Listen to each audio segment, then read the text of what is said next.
Good day. Here are the stories for the Manila Times for Sunday, October 24, 2021. Davao City Mayor Sara Carpio on Saturday said that she met with former Senator Ferdinand Bongbong Marcos Jr. in vote-rich Cebu. Carpio confirmed her meeting with Marcos in photos she shared on her social media accounts on Saturday.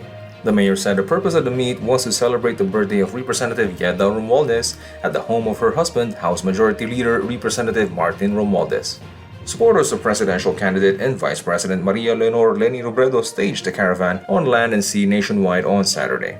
The Tropa ng Pag-asa, the national proclamation motorcade for #LeniKiko 2022, is currently live streaming on Facebook and YouTube and hosted by Ben Bernabe and Lea Navarro of Team Leni Robredo or TLR, the official volunteer arm of the Leni Robredo for President movement. The movement is a multinational coalition that believes in the good governance and vision of Robredo. Robredo, who is running as an independent, chose Senator Francis Kiko Pangilinan as her running mate. She completed her 12-man senatorial slate on Friday when she picked Labor leader Sonny Matula. Vaccine czar Carlito Galvez Jr. said the Philippines can now look forward to a better Christmas after the country defeated the highly contagious Delta variant of the coronavirus disease 2019 or COVID-19 through proactive measures. Galvez, also the chief implementer of the National Task Force Against COVID-19 or NTF, said the goal now is to complete the national vaccination program. Galvez said the government managed to minimize community transmission during the height of the Delta variant surge by increasing the country's hospitalization and treatment capacity and strict implementation of the Prevent, Detect, Isolate, Treat, and Reintegrate strategy. The Chinese General Hospital and Medical Center or CGHMC issued a disclaimer on Saturday warning the public of unscrupulous individuals using the name of the hospital to peddle fake reverse transcription polymerase chain reaction or RT-PCR negative test results. The RT-PCR test is a standard procedure for detecting COVID-19. The CGHMC said such practice endangers the community because it allows a person to obtain a negative RT-PCR test result regardless of his real health status. It also makes a mockery of the efforts of both public and private sectors, including the medical frontliners who make daily sacrifices to safeguard public health. The CGHMC said all its COVID-19 test results carry a unique QR code. The Department of Health or DOH believes that the de-escalation of alert level in the National Capital Region or NCR is possible in the coming months due to the continued decrease of the number of COVID-19 cases. According to Octa Research Senior Fellow Dr. Guido David, the current 7-day average of new cases in the NCR has decreased to less than 1,000 cases per day to 996 cases per day from October 16 to 22, a 43% decline in the previous week of 1,762 cases per day.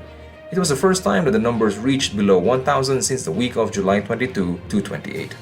Based on the numbers presented by the Health Department, the current 2-week growth rate in the region has decreased by 52%, while the average daily attack rate is now at 9.87 per 100,000 cases. Health Undersecretary Maria Rosario Vergire also said that the current hospital bed utilization rate in the NCR is at 39%, with 48% in intensive care unit beds.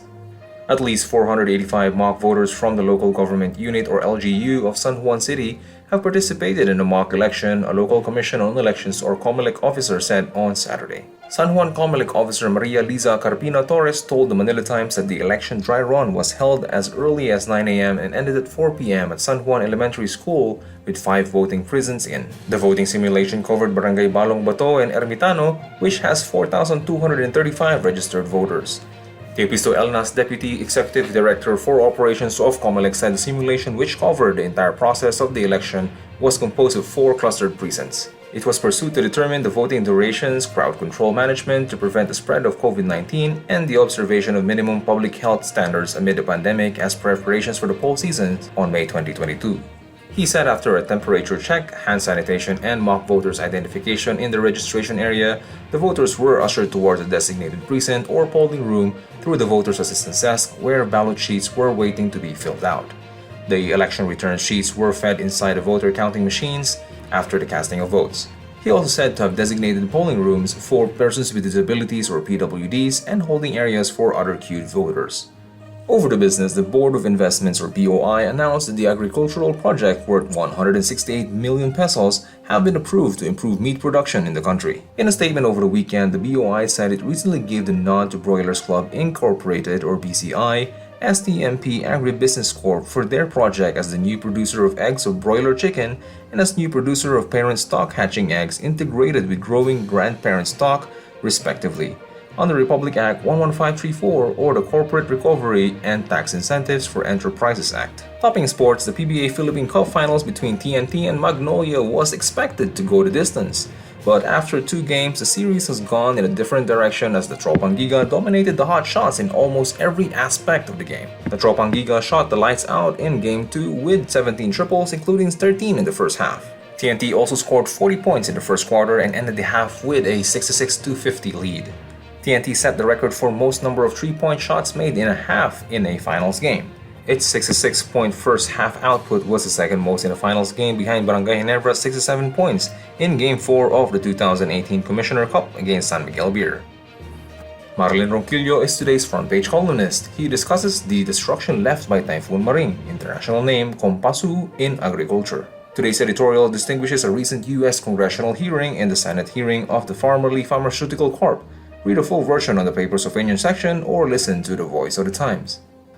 For more news and information, get a copy of the Manila Times on print, subscribe to its digital edition, or log on to www.manilatimes.net.